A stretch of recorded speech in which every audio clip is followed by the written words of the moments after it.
Oke, jadi ini podcast yang selanjutnya, lanjutan dari yang tadi, yaitu membahas tentang apa namanya, tahun baru 2026, resolusi tahun baru dan segala macam ya. Tadi juga ada bahas tentang relationship, bahas tentang, ambisi, pencapaian personal, itu aku lanjut lagi ya.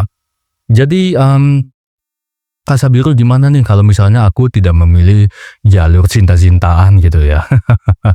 Gini sayang, kalau kita nggak milih jalur cinta-cintaan dan kita emang tahan terhadap godaan jalur cinta-cintaan itu, ya udah. Misalnya kalau kamu masih pendidikan, coba apa namanya kontribusi deh ke masyarakat sosial gitu. Aku mau cerita sedikit ya di sini. Ini aku coba untuk tidak apa namanya menyediakan dulu opini untuk publik, tapi lebih kepada kisah pribadiku secara personal gitu. Jadi kalau misalnya diinspirasi dari hidupku, ya kita kontribusi dulu deh. Bukan kita ya, aku khususnya pribadi, kontribusi untuk lembaga, kemasyarakatan, lembaga disabilitas seperti itu, seperti lembaga tunanetra atau autisme gitu ya. Karena aku sendiri memang memiliki autism level 1 gitu. Jadi aku kontribusi untuk Persatuan Tunanetra Indonesia, regional Kota Bandung dan Kabupaten Bandung gitu. Dan itu tersebar, ada Kota Jakarta, ada kota-kota besar lain di Indonesia, kota-kota kecil juga, dan kabupaten-kabupaten lain di Indonesia tersebar. Bahkan di Bali ada, di Pulau Sumatera juga ada. Jadi memang tersebar di seluruh Nusantara gitu. Jadi gitu, dan kemudian aku memutuskan setelah waktu itu aku bekerja di dunia lumayan lama melintang juga, lumayan lama malang melintang di dunia sulih suara atau voice over dan voice acting. Itu pada akhirnya aku sudah waktunya nih, ada temanku yang menyarankan dari Persatuan Tunanetra Indonesia atau disebut juga dengan Pertuni, Bang Sabiru, atau misalnya aku disebut Bang Noval, atau makanya namaku kan Novel Sabiru Natologawa atau Novel Sabiru Rangkuti. Jadi intinya Bang Sabiru ambil beasiswa dong gitu. Ya udah akhirnya melamar gitu kan. Jadi mungkin pencapaian hidupku kalau misalnya aku milestones atau lompatan kehidupan, milestones, batu loncatan dalam kehidupanku, memang belum semuanya tercapai, tapi at least pertama serumah udah kesampaian. Jadi intinya jadi yang wajib dulu teman-teman, yang wajib dulu, sandang, pangan, dan papan. Sandang itu apa? Papan dulu ya mungkinnya. Papan itu rumah, pangan pakaian, dan sandang itu apa namanya, makanan ya kalau nggak salah ya. Pangan makanan, maaf. Sandang tuh pakaian, maaf. Papan rumah. Nah jadi gitu. Di generasiku itu diajarkan. Mungkin di Genji itu udah mulai sedikit luntur kali ya. Tapi intinya di generasiku itu diajarkan. Jadi kebutuhan utama manusia itu aktualisasi dirinya adalah sandang, pangan, dan papan. Gunakan logika sederhana untuk memahami tentang ini, bahwa kita ketika ya memang ini ini topik yang agak berat ya. Jadi intinya mau itu kita warisan dari orang tua atau tidak, kita usahakan punya itu. Apakah aku perlu KPR nyicil Kak Sabiru gitu? Ya kalau misalnya bunganya masuk akal dan terjangkau dan terukur, reasonable gimana sih? Aku agak sulit ya bahasa Inggrisnya ngucapinnya karena cadel juga memang. So if it's reasonable for you to loan into a credit loan and then purchase a home just for you, apalagi kalau misalnya memang nampaknya seperti sosial media tuh menormalisasi ya, bahwa kita tuh harus sukses sebelum usia 25-30. Padahal kita tuh berpacu dengan fase kita masing-masing. Yang mana ada yang lambat, ada yang cepat gitu. Kita nggak bisa. Jadi bajuku belum tentu cocok di kamu gitu. Jadi intinya baju kita adalah bukan untuk baju semua orang. Nah itu siapa? My mother said that gitu. Bunda ngomong itu buat aku. Jadi intinya biru, baju kamu tidak untuk baju semua orang. Jadi jangan paksakan baju kamu di orang lain. Maka orang lain ya, of course ada yang merasa tidak nyaman, mungkin ada yang nyaman juga, nggak tahu lah ya. Ya sama juga halnya dengan hubungan percintaan, sama gitu. Jadi bukan pacaran terus ukuran baju gitu, bukan. bukan gitu konsepnya, tapi lebih kepada jangan paksakan preferensi kamu di orang lain gitu. Preferensi kamu ya kamu lihat deh, preferensi orang lain itu belum tentu kamu mau kan? Makanya seperti itu, gitu sayang. Jadi gitu sayang. Jadi intinya jangan ngotot deh gitu, ngototnya tuh jangan kayak gitu. Kalau ngototnya untuk menjadi lebih sukses, lebih pinter, lebih cerdas, lebih sehat ya nggak apa-apa. Tapi kalau ngototnya yang kayak gitu mendingan jangan gitu. Makanya itu kan ada 2 kutub ya, negatif dan positif gitu. Jadi intinya tuh tadi balik lagi aku akhirnya daftar beasiswa di Australian Awards, kemudian di situ belum dapat, belum keuntungannya belum untungnya aku di sana, kemudian LPDP lah gitu. Jadi kayaknya lebih berasa ya beasiswa dari dalam negeri itu, dari pemerintah Indonesia dengan tujuan waktu itu aku ditawarkan luar negeri dan dalam negeri. Aku pilihnya dalam negeri karena memang kebutuhanku adalah untuk penelitiannya di dalam negeri masih. Makanya ditanyakan sama panelis dari pemberi beasiswaku, Mas Sabiru, gimana nih Mas Sabiru, kenapa nggak pilih luar negeri aja? Padahal Mas Sabiru sangat eligible, sangat-sangat kandidat yang sangat-sangat potensial untuk melanjutkan studinya di luar negeri, mengingat kontribusinya untuk bangsa Indonesia ini gitu. Jadi aku bilang, oh maaf Pak, Bu, saya memang dengan disabilitas saya, kan aku mendaftarnya di beasiswa non reguler, jadi beasiswa afirmasi untuk disabilitas. Jadi unik ya namanya afirmasi itu, jadi kayak memang diafirmasi ya, benar-benar ditekankan mungkin ya, digaris bawahi atau dicetak tebal gitu, bahwa penerima beasiswa ini hanyalah kelompok spesifik gitu. Aku memang ada trouble dengan yang namanya disabilitasku, yaitu sensori ya. Autism itu mungkin kalian bisa cek toko-toko seperti Nikola Tesla gitu ya. Itu bukan perusahaan Tesla ya, tapi Nikola Tesla. Kabarnya memang kalau misalnya proven, memang desas-desusnya dikabarkan bahwa hidup dengan autism, bahkan hingga usianya yang sangat senja itu 80 tahun sekian, pada akhirnya meninggal, itu hidup dengan autism. Kabarnya memang Nikola Tesla bahkan sangat detail, sangat spesifik terhadap makanannya. Jadi bukan hanya sekedar itu, jadi kayak sebuah tendensi ya, tendensius ya. Dia akan memperhatikan sekali roti yang dimakan, kemudian dia akan memakan sup sayuran yang hanya diambil airnya saja, dia akan pergi ke tempat yang sama. Nah, autism bisa berbentuk seperti itu teman-teman gitu. Jadi aku bahkan sering merasa bahwa aku dengan autism ini hanyalah jumlah kecil bila dibandingkan dengan teman-teman neurotipikal lainnya yang memang very fashionable, very stylish gitu kan. Bahkan PD-nya jauh lebih hebat, fokusnya jauh lebih oke gitu kan.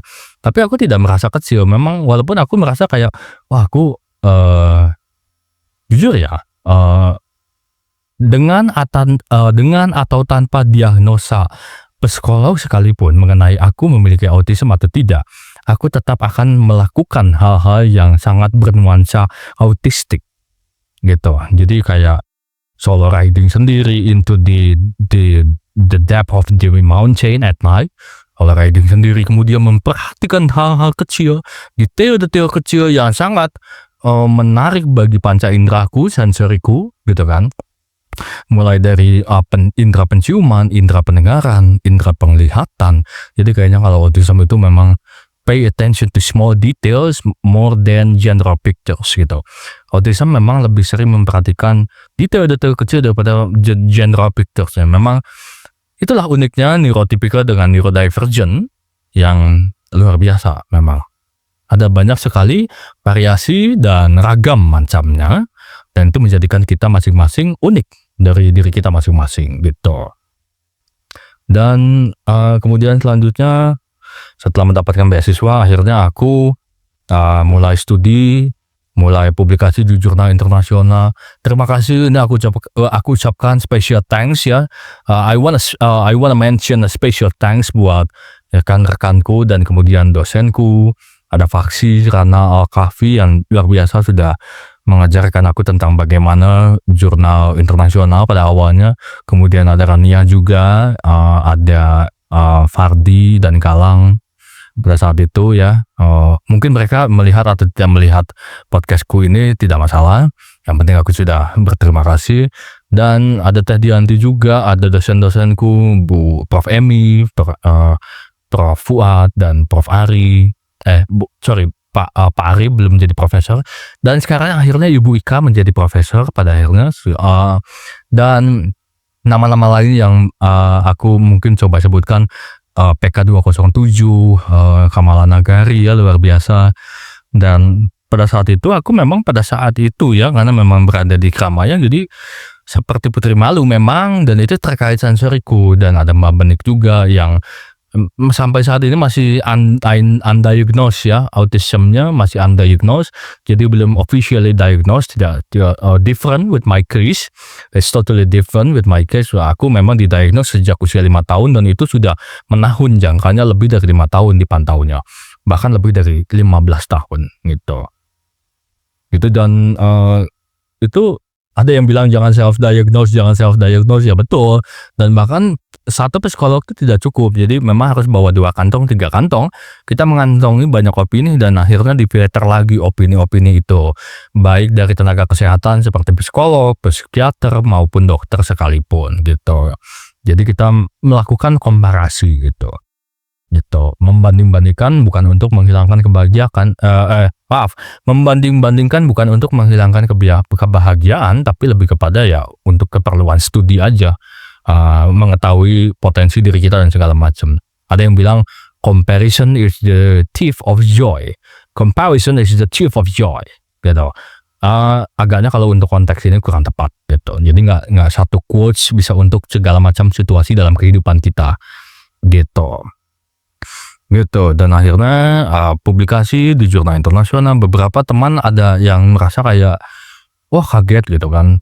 Kadang memang ada persaingan sehat ya, kompetisi di antara para akademisi dan cendekiawan muda di Indonesia. Tapi kita nggak perlu jumawa, nggak perlu memang ada ya rasa-rasa seperti aku pengen jumawa nih gitu, lihat nih aku udah bisa nih gitu. Enggak, itu perjalananku adalah sampai begadang memang. Sampai jam 11 ingat di kosan with my mom gitu. Pada saat itu kadang stay with my mom juga sampai jam 12, sampai jam 1 dan sekian. And also I wanna give a special thanks to Ima aka Ikrima, my ex-girlfriend di sini. She does definitely help me a lot waktu aku masih S1 gitu. Dan yeah, I do have a person like this yang memang she kinda don't want to be contacted by me anymore. Yes, I do a lot of terrible things. Yeah, that's a confession of me. Kadang kita memang melakukan salah dan nggak semua orang bisa memaafkan kita gitu. Dan kita belajar dari hal itu. Kita memang meminta maaf, aku meminta maaf, tapi kan kadang ya memang itu kan ada istilah mulutmu harimaumu, lidah tak bertulang segala macem. Jujur kita kadang tuh ada yang ngomongnya nyelekit, aku juga termasuk yang seperti itu, halus dan nyelekit. Tapi dari situ aku belajar bahwa in a relationship kita tuh harus jangan gampang ngomong pisah gitu. Ada kecenderungan, makanya ada anxious, avoidant, segala macam lah pokoknya. Serunya ragam macamnya dunia asmara dan percintaan tuh kayak gitu, drama emosi, bahkan kadang memang tidak setiap orang bisa menerima lebih maupun kurangnya kita. Ada orang yang memutuskan untuk udah nggak bareng lagi gitu kan, tapi kita tetap berterima kasih atas jasa yang pernah diberikan oleh orang tersebut ke dalam hidup kita. Karena jujur karena di TikTok juga kayaknya banyak ya, di sosmed juga difotoin oleh orang yang pura-pura sayang, atau misalnya difotoin oleh orang yang pernah sayang. Nah, Imah itu termasuk yang seperti itu ya, atau Rima mungkin aku nyebutnya.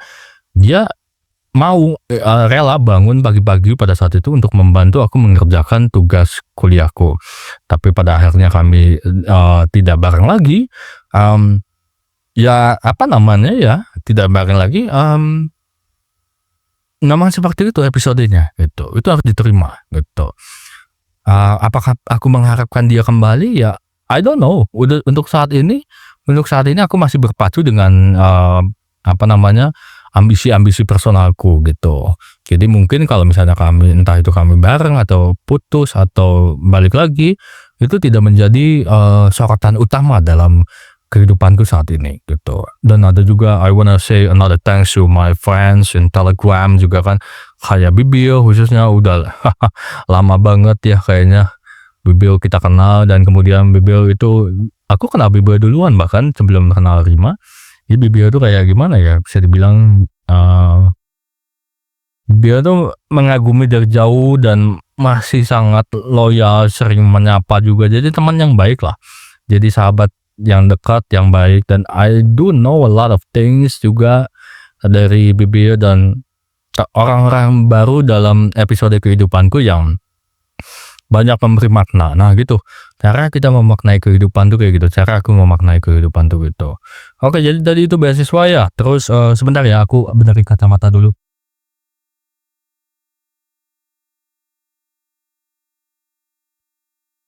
Oke, jadi itu tadi, aku lanjut lagi, beasiswa dan kemudian target ke depannya apa nih? Ya of course studi di luar Indonesia, karena studi di Indonesia sudah beres magisternya dan aku mau ngambil gelar doktoral. Mudah-mudahan teman-teman ini bisa berlanjut dan nanti aku kontribusinya ke Pertuni dan ya itu ke bidang itu. Bidang pengajaran edukasi bahasa Inggris dan membuka pintu dan akses bagi tunanetra muda lainnya gitu. Ada Cito juga dan Sonia yang membantu penelitianku ya. Luar biasa mereka berdua ini teman-temanku tersayang dari YPDN dan Pertuni gitu. Mudah-mudahan nanti rumahku ini jadi next studio ya buat teman-teman YPDN. Dan nanti aku mau pindah ke desa.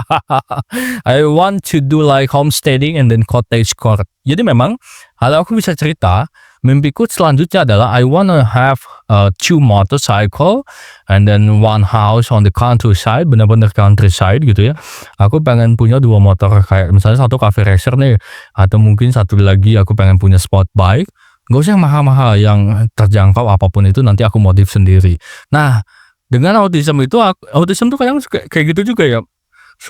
Suka sama hal-hal yang apa ya, mempercantik gitu kayak gitu loh. Jadi, oh ini kayaknya udah kusem nih motornya, cat sendiri atau gimana, pokoknya unik lah gitu. Ada mengasah sensori gitu ya. Buat ibu-ibu di luar sana yang mungkin punya putra-putri dengan autism gitu ya.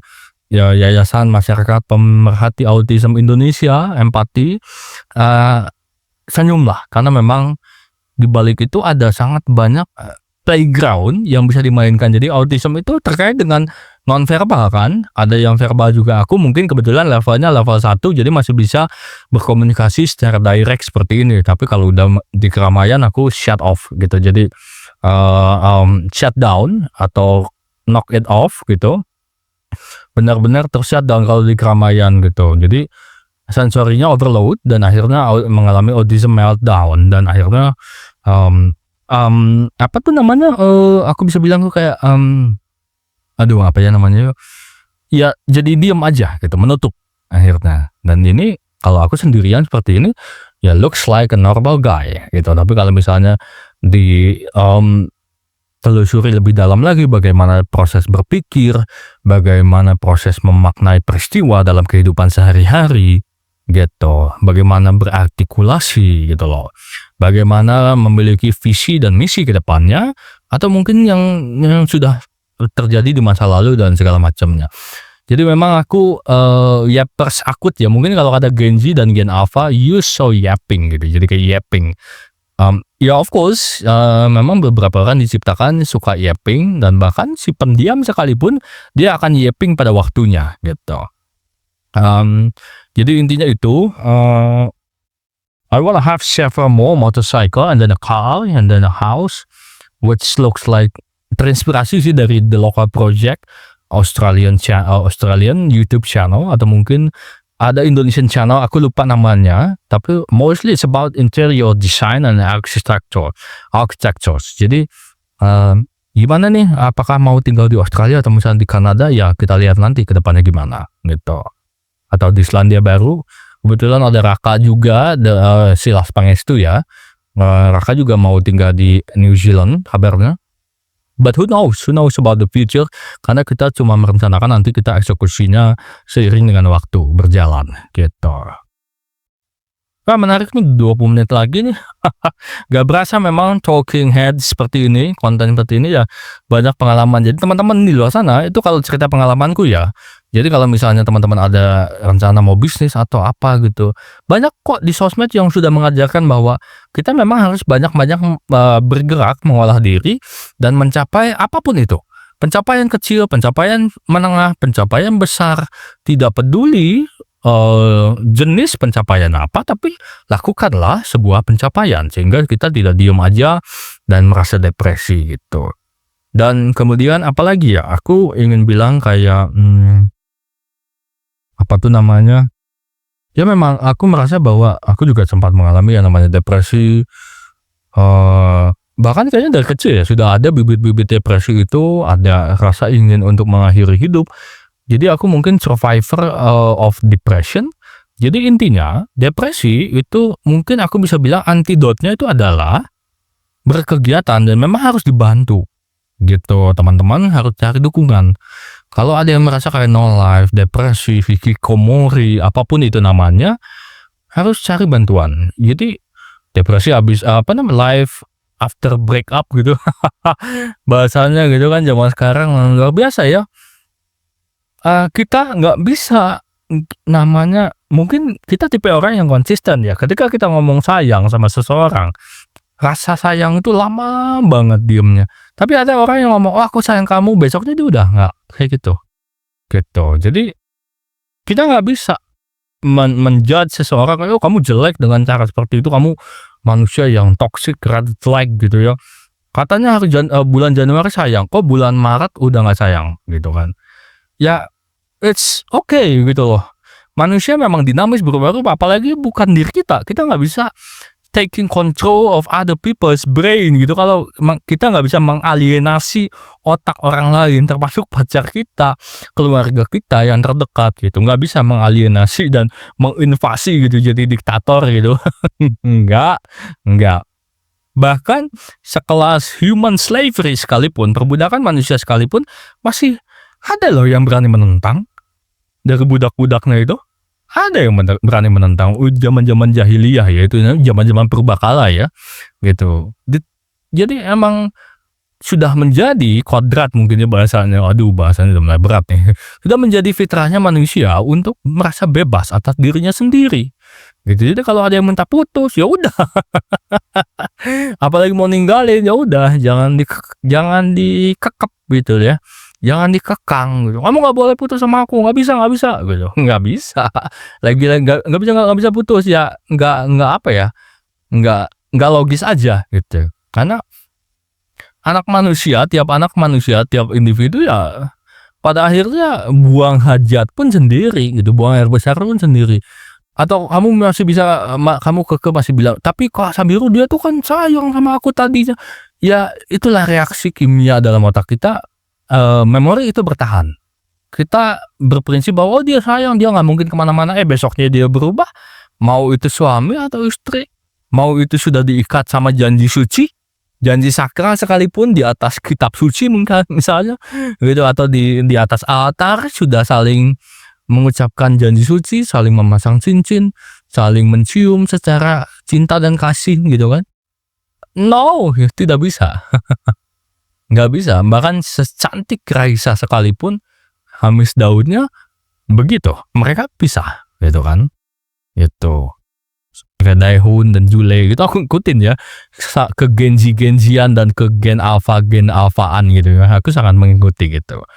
Tapi itu tidak menutup lensa utamaku untuk tetap menuju dan fokus sama tujuanku. Aku mau menjadi peneliti, mau menjadi cendekiawan buat Indonesia, mau berkontribusi untuk bangsa kita melalui tadi teman-temanku di Persatuan Tunanetra Indonesia. Masih banyak yang harus diberdayakan gitu. Itu ya teman-teman intinya. Jadi banyak sekali planning ke depannya. Itu kalau membahas tentang itu tadi beasiswa dan personal ambition, dan aku pengen bisnis, jualan segala macam, pengen homesteading gitu. Aku juga pengen ngebahas tentang how we grow up gitu, bagaimana jati diri itu dicari dan dibenturkan pada akhirnya terbentuk. Itu siapa yang bilang ya, Tan Malaka kalau nggak salah, atau Sapardi Djoko Darmono atau Pramudia Anantatur gitu, aku lupa. Pokoknya lingkungan juga sangat memengaruhi ya, lingkungan sekitar kita sangat memengaruhi bagaimana cara kita terbentuk. Kadang kita self discovery itu nggak cuma di TikTok doang gitu ya. Oke lah, kita bisa self discovery di TikTok gitu ya. Oh, I do self discover about this dari TikTok, ada kita scroll dapat informasi baru. Tapi kadang dari buku juga, dari video juga, dari podcast orang lain juga gitu kan. Dari segala macam pokoknya gitu. Nah, kita sedikit break dulu dari yappingnya. A moment of silence dulu ya. Jadi nyantai aja, kalem.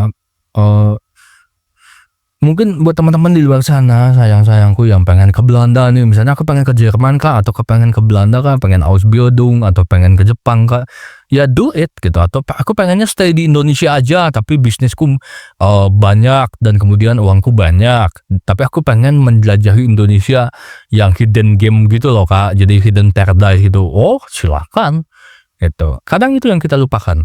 Dari kehidupan sehari-hari yang sangat rutinitas, kita mulai melupakan elemen eksplorasi yang kita bisa melompat secara jauh kemanapun itu kita pengen. Backpacking lah dengan modal seadanya, do it. Aku udah pernah touring lah dengan modal seadanya, ya. Atau misalnya nebeng sama orang, atau numpang tidur di tempat apapun yang layak untuk ditiduri secara gratis gitu kan sih. Jadi membaur dengan bumi itu seperti itu contohnya. Tidak melihat alam orang utan kah, atau satwa endemik asli Indonesia kah. Melihat bunga bangkai kah, atau Rafflesia arnoldi, atau Rafflesia hasselti gitu kan. Baca buku baru, atau misalnya beli handphone baru, punya pacar baru mungkin. Banyak sekali ya. Jadi punya podcast, atau misalnya konten, atau apapun. Speak for yourself gitu. Berbicara untuk diri sendiri, kembangkan dirimu, lihat kemana kamu akan bermuara pada akhirnya. Betul. Ya, hidup adalah sebuah perjalanan dan sebuah permainan gitu. Oke, itu dulu karena udah 28 menit nih, kayaknya nggak bisa lagi audionya kalau lebih dari 30 menit. I just wanna say thanks. Semoga ini bisa menjadi inspirasi. Seperti hal yang sama, kalau suka bisa support, check out dari rekomendasiku.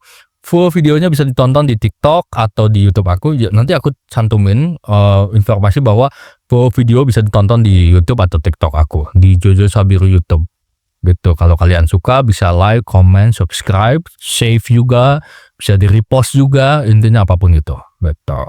Kayaknya ini aku nggak akan pakai audio, karena kayaknya kalau pakai audio dideteksi sebagai musik copyright ya. Jadi aku bakal matiin aja deh. Biarin suaraku aja. Makasih ya teman-temanku tersayang, sayang onlineku, baik-baik aja. Salam cinta, salam sayang, salam peluk dan dari jauh. Dan pokoknya semoga kita semua kuat, sehat, dan bisa tersenyum. Bareng dengan gua Bang Sabiru di podcast Bang Sabiru atau podcast 6 Otak. Makanya mikir dong. Makasih ya. Dadah. Peace.